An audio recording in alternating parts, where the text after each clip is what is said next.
Définition de la science économique. Selon Edmond Malinvaud, l'économie est la science qui étudie comment les ressources rares sont employées pour la satisfaction des besoins des hommes vivant en société.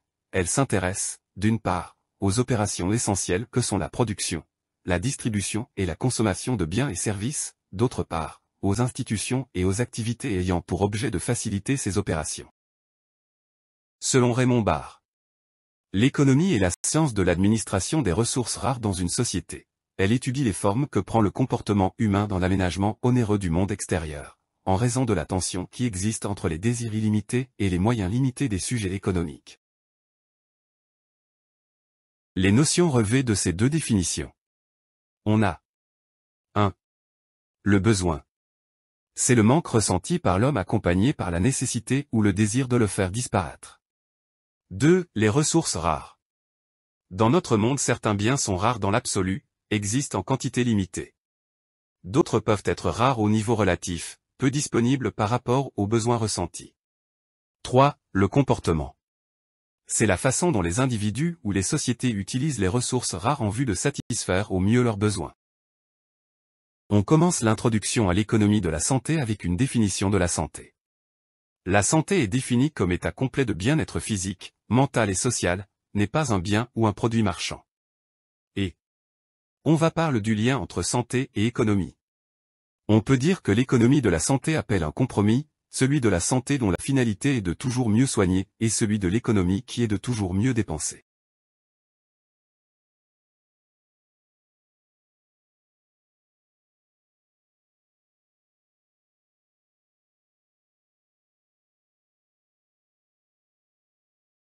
Définition de l'économie de santé.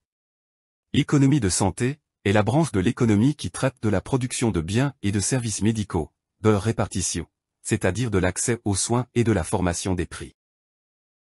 Les principes de base en économie de santé. 1. La plupart des règles qui régissent l'économie de marché ne sont applicables telles quelles aux soins de santé. Santé égale bien particulier avec ses propres caractéristiques. 2. La demande de soins est infinie et les ressources limitées, les limites des budgets santé par pays. 3. Avant d'allouer une ressource, toutes les alternatives doivent être évaluées. L'objectif de l'économie de la santé.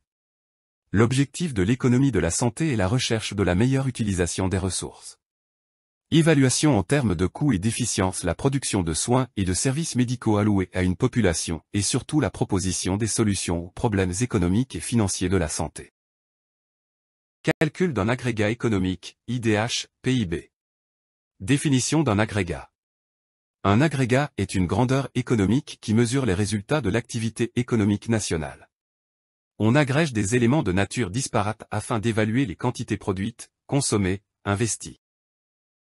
Les principaux agrégats économiques. 1. L'indice de développement humain. IDH. 2. Produit intérieur brut. PIB. 3. Produit national brut. PNB. Le PIB. Le produit intérieur brut. La valeur totale de la production interne des biens et services dans un pays donné au cours d'une année donnée par les agents résidant à l'intérieur du territoire national. Le produit intérieur brut est une mesure de la richesse nationale, indicateur économique qui mesure la richesse créée. Le PNB. Le produit national brut. À la différence du PIB, le PNB inclut également les revenus nets provenant de l'étranger. Le PIB correspond à la somme des valeurs ajoutées. La valeur ajoutée est la différence entre la valeur des biens et services produits et la valeur des biens et services utilisés. B. La somme des revenus distribués. C. La somme des dépenses en bien final. L'IDH. L'indice de développement humain. L'indice de développement humain est un indice statistique évaluant le taux de développement humain des pays du monde. Il se fondait alors sur 3 critères. A. L'espérance de vie à la naissance. B. L'accès à l'éducation. C. Le PIB par habitant. Les autres indicateurs. On trouve d'autres agrégats à savoir. Le pain. Le produit intérieur net. Et le PNN. Le produit national net. Qui sont considérés comme des indicateurs quantitatifs permettant de mesurer la croissance. On trouve aussi Pour IDH, les indicateurs suivants. A. Espérance de vie. B. Taux d'alphabétisation. C. Revenu moyen par habitant. Et enfin les indicateurs de LIPH. Qui sont des indicateurs qualitatifs permettant de mesurer le développement. Les agrégats nationaux de santé. 1. La dépense nationale de santé. Définie comme l'ensemble des dépenses consenties par la nation pour couvrir tous les besoins en santé. La dépense nationale de santé égale la dépense courante de santé plus dépenses en capital. 2. La dépense courante de santé. Ensemble des financements courants des activités de la santé. La dépense courante de santé égale la consommation médicale totale plus les dépenses collectives telles que enseignement, gestion, recherche. Consommation médicale totale, CMT. Valeur des biens et services médicaux consommés par les ménages, sous forme marchande ou non, C*D la consommation de soins et biens médicaux plus la consommation des services de médecine préventive à savoir la médecine préventive, le P Monsieur I, la médecine scolaire. 1. Consommation de soins et biens médicaux, CSBM. 2. Consommation des services de médecine préventive, CSMP. Pour la CSBM, on trouve soins hospitaliers et en section médicalisée. Soins ambulatoires. Transport sanitaire. Biens médicaux, pharmacie, prothèses, optique, orthopédie. Petit matériel et pansements. Alors que pour la CSMP, on trouve la médecine du travail. La médecine scolaire. La protection maternelle et infantile, d'autres services de médecine préventive et individualisée, alcoolisme, toxicomanie, maladie mentale. La typologie des coûts. Quelques définitions. 1. Coût. C'est l'ensemble des dépenses nécessaires à la production d'un bien ou d'un service, ainsi que l'usure, l'obsolescence et le temps, amortissement, des immobilisations nécessaires à cette production. 2. Charge. C'est une consommation de ressources par l'organisation. 3. Prix. Il résultante de la confrontation de deux forces contraires offre-demande. 4. Tarif. C'est le prix fixé institutionnellement par une autorité pour des raisons économiques ou sociales. Les caractéristiques des coûts. Un coût se caractérise par 1. Son objet, une journée d'hospitalisation, une phase de traitement, un suivi thérapeutique. 2. Son contenu, coût directement rattachable au patient, coût direct du service, coût d'administration générale, coût indirect. 3. Le moment où il est calculé. 4. Le point de vue retenu, celui du patient, de l'hôpital, de l'assurance maladie, de l'État, ou de l'organisation. Les types des coûts. On distingue les types des coûts selon plusieurs caractères. 1. Coût spécifique, coût total, moyen, marginal. 2. Volume d'activité, coût variable, fixe. 3. Utilisation faite des ressources, coût d'investissement, de fonctionnement. 4. Fonction du temps, coûts historiques, du marché, prévisionnel, actualisé. 5. Coûts partagés, coûts directs et indirects. Les différents types de coûts. A. Coût fixe, coût qui ne varie pas avec la quantité produite à court terme. B. Coût variable, coût qui varie en fonction de la quantité produite. C. Coût direct, valeur des biens et services pouvant être directement imputés à la production d'une prestation. Les différents types de coûts. D. Coût indirect, valeur des conséquences liées à un phénomène, une action ou un programme, perte de production de l'individu malade incapable de travailler. E. Coût intangible, coût psychologique concernant les pertes d'activité domestique et ou d'activité de loisirs et la souffrance physique et morale. Les différents types de coûts. F. Coût d'investissement, ressources nécessaires pour créer ou étendre une capacité de production, bâtiment, achat d'équipement, formation initiale de personnel. G. Coût de fonctionnement, constitue les ressources qui sont à renouveler chaque année, personnel, fourniture, médicaments, entretien, formation régulière. H. Coût d'amortissement, correspondent à la dépréciation des investissements ou dépenses en capital. Différents types de coûts. Le coût total. Le coût total est la somme de coûts variables et coûts fixes. Le coût moyen. Le coût total rapporté à la quantité. Le coût marginal c'est rapport entre la variation du CT à celle de la quantité produite.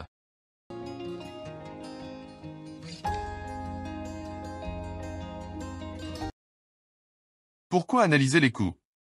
La collecte et l'analyse des données sur le coût peuvent aider les responsables des programmes, aussi tous les professionnels de santé.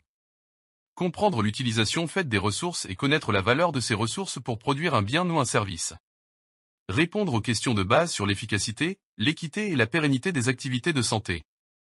Fournir des informations qui serviront directement à améliorer le fonctionnement des services et à assurer l'utilisation optimale des ressources limitées. Le choix d'opportunité ou le coût d'opportunité. Les ressources sont limitées et polyvalentes, donc on constate le problème de la rareté. Alors que les désirs sont nombreux et illimités. Et les utilisations alternatives possibles. Ainsi l'allocation des ressources de manière efficace. Donc il faut faire un choix signifie opter pour quelque chose et abandonner une autre opportunité. Tout choix induit une perte, un coût. Les économistes utilisent le terme de coût d'opportunité pour désigner ce coût. Le coût d'opportunité, c'est la meilleure option alternative sacrifiée. Les méthodes comptables de calcul des coûts. Pour pouvoir estimer le coût d'une prestation au niveau d'une formation sanitaire, il est nécessaire de procéder par une identification préalable des différents intervenants, directs et indirects, dans la production de la dite prestation, ainsi que l'établissement d'un inventaire des différentes charges occasionnées. L'identification des intervenants relève qu'il faut considérer 3 types d'unités de production de services. Approche d'estimation de coûts de prestation. 1. Unité administrative et économique. Ce sont des unités qui ne fournissent pas directement des prestations, mais elles procurent un appui gestionnaire et technique aux soins fournis entre autres. A. Le service du personnel. D. Le service du matériel d'entretien. Approche d'estimation de coûts de prestation. 2. Unités annexes. Ces unités dites intermédiaires participent aux soins produits. Elles englobent la pharmacie, les unités de laboratoire de radio, etc. 3. Unités de production.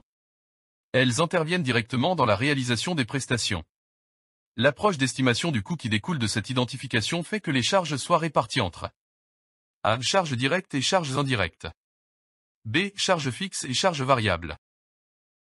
L'analyse des charges. Afin de pouvoir calculer des coûts, il faut tout d'abord analyser les charges. 1. Une charge directe est une charge qui peut être affectée sans ambiguïté au coût d'un produit. 2. Une charge indirecte nécessite un calcul préalable pour être répartie entre plusieurs produits. Dans la réalité, la distinction n'est pas toujours aisée, certaines charges comprennent une partie fixe et une partie variable. Les méthodes comptables de calcul des coûts. Il existe 3 grandes méthodes comptables de calcul des coûts. 1. La méthode des coûts complets. 2. La méthode ABC, Activity Based Costing. 3. La méthode des coûts partiels. L'évaluation économique. Définition de l'évaluation économique. Évaluation économique, c'est l'étude comparative des coûts et ou des effets des interventions ou stratégies mises en œuvre en vue d'opérer un choix. Les tâches principales d'une évaluation économique sont d'identifier, mesurer et comparer les coûts et conséquences des alternatives étudiées. L'évaluation économique. Pourquoi faire une évaluation économique? Les ressources en personnes, temps, structure, équipement, connaissances sont limitées. Des choix doivent être faits sur la façon d'utiliser les ressources, comparées à d'autres projets qui consomment les mêmes ressources. Le programme de santé étudié vaut-il la peine d'être réalisé? Pourquoi faire une évaluation économique? Faire le point en termes de coûts par rapport aux différentes options, mesurer le résultat, l'effet et l'impact des interventions en vue d'assurer la pérennité des acquis. Quel est le rôle de l'évaluation économique en santé? On constate que les ressources de santé sont limitées. Alors il faut que les choix doivent être faits pour assurer une allocation optimale des ressources limitées.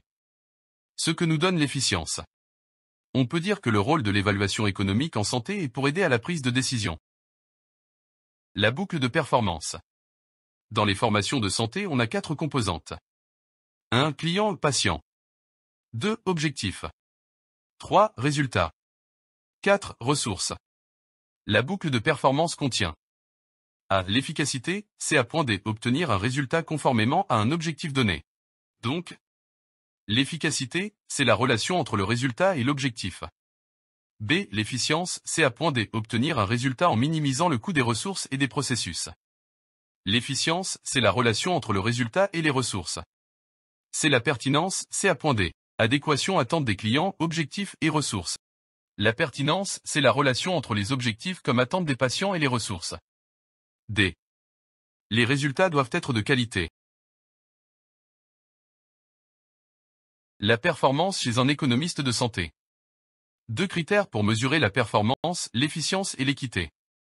La notion de l'efficience couvre au moins 3 dimensions fortement imbriquées, l'efficacité médicale, l'efficience technique et l'efficience économique. La notion de l'équité, l'accent est mis sur le financement du système de santé, équité verticale, et sur les soins et l'état de santé, équité horizontale. La notion de l'efficience. 1. L'efficacité médicale, met en relation santé et soins de santé, sans dimension de coût. Il s'agit ici de connaître la contribution des soins de santé à l'amélioration de la santé. 2. L'efficience technique, met en relation les inputs avec les outputs, facteurs travail et facteurs capital avec la contribution à la production de soins de santé. 3. L'efficience économique, met en relation l'amélioration de l'état de santé et les coûts. La notion de l'équité. 1. L'équité verticale, les personnes qui ont des capacités contributives inégales assurent une participation inégale au financement du système de santé. Autrement dit, ceux qui ont les revenus les plus élevés, contribuent en fonction de leurs moyens. 2. Équité horizontale, l'accent est mis sur l'égalité de traitement pour ceux qui ont des besoins de santé égaux. Le principe d'une égalité de ressources attribuées à des régions qui ont le même état de santé. Les différents types d'évaluation économique. On distingue entre 2 types. 1. L'évaluation partielle qui sert à étudier les coûts ou les conséquences de programmes de santé, ou encore les coûts et conséquences d'un programme particulier. 2. L'évaluation complète observe les coûts et les conséquences de plusieurs programmes et les compare. On trouve A. Analyse de minimisation des coûts, AMC. B. Analyse coût-efficacité, ACE. C. Analyse coût-bénéfice, ACB. D. Analyse coût-utilité, ACU. Le financement de systèmes de santé. On va définir d'abord le système de santé. Système de santé, c'est l'ensemble des ressources humaines, matérielles et financières ainsi que les institutions et les activités destinées à assurer la promotion, la protection, la restauration et la réhabilitation de la santé de la population. Les activités financières dépassent le simple cadre des soins hospitaliers et ambulatoires, et des biens médicaux pour toucher d'autres secteurs liés à la santé, à savoir l'enseignement, l'hygiène, la prévention sanitaire collective et la recherche. Qu'est-ce qu'un système de santé idéal ? Les caractéristiques d'un système de santé idéal sont: il doit être 1. Global, touche à tous les objectifs, prévention, soins très spécialisés. 2. Accessible, au niveau géographique et économique. 3. Efficace, techniquement et économiquement. 4. Acceptable, attente légitime du public. 5. Planifiable et évaluable, facile à le prévoir et mesurer, via les indicateurs de santé. 6. Souple et modifiable, la capacité à s'adapter rapidement en cas d'émergence de nouveaux besoins. La description d'un système de santé. Les indicateurs de description d'un système de santé. La démographie, taux d'accroissement de la population, répartition par âge. Les indicateurs sanitaires, mortalité infantile, espérance de vie. L'offre de soins, densité médicale, densité en lits hospitaliers. Les indicateurs synthétiques de l'économie, PIB global, PIB par habitant. Les dépenses de santé, les ressources allouées à la santé exprimées en pourcentage du PIB. Les objectifs d'un système de santé. 1. Un niveau optimal d'état de santé, distribué équitablement. 2. Un degré adéquat de protection financière pour tous contre les risques. 3. Le niveau le plus élevé possible de satisfaction des consommateurs. Fonctions du système de santé. Les fonctions du système de santé sont: 1. Prestation de services de santé, doit offrir au bon moment et au bon endroit, à ceux qui en ont besoin des prestations de qualité, en évitant de gaspiller les ressources. 2. Les ressources humaines, c'est-à-dire personnel de santé, doivent répondre aux besoins et agir de façon juste pour atteindre les meilleurs résultats possibles. 3. Médicaments et vaccins, doit garantir un accès équitable aux médicaments essentiels, vaccins et à des technologies de qualité pour un coût raisonnable. 4. Système d'information, doit assurer la production, l'analyse, la diffusion et l'utilisation d'informations fiables sur les déterminants de la santé, le fonctionnement du système de santé et l'état de santé de la population. 5. Financement des systèmes de santé, l'objectif est d'avoir suffisamment de moyens pour que la population accède aux services nécessaires et soit protégée du risque d'appauvrissement lié au paiement des services de santé. 6. Direction et gouvernance. Un système de santé suppose l'existence de cadres stratégiques, de réglementation, un encadrement efficace, et une attention particulière à la conception des systèmes et à la transparence. Financement de la santé. Le financement de la santé, c'est la mobilisation des ressources financières, la collecte des contributions, la mise en commun des ressources et l'achat des prestations de soins et services de santé. La collecte des contributions, le moyen par lequel le système de santé reçoit de l'argent des ménages et d'organisations ou sociétés, ainsi que de donateurs.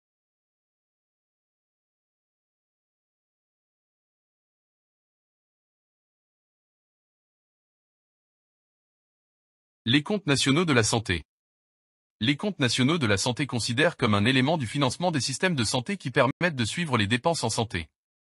Les comptes nationaux de la santé incorporent des tableaux standards classant l'information d'une manière facile à comprendre. Les comptes nationaux de la santé sont destinés à aider les décideurs à comprendre et à rendre les systèmes de santé plus performants. Ils fournissent une description exhaustive et cohérente des flux financiers au sein du système de santé. Ils indiquent l'origine et le montant des ressources et la façon dont ils sont utilisés et permettent également d'évaluer l'efficacité des politiques publiques en faveur de la santé. La classification internationale des comptes nationaux de la santé. Un système de classification complet axé autour de 4 éléments principaux. 1. Les sources de financement, c'est-à-dire la contribution des différents intervenants. 2. Les agents de financement, qui sont des entités chargées de gérer les dépenses de santé. 3. Les prestataires, sont des entités qui fournissent les biens et services en rapport avec les services de santé. 4. Les fonctions, types de biens et services fournis et d'activités de soins assurés par le système de santé.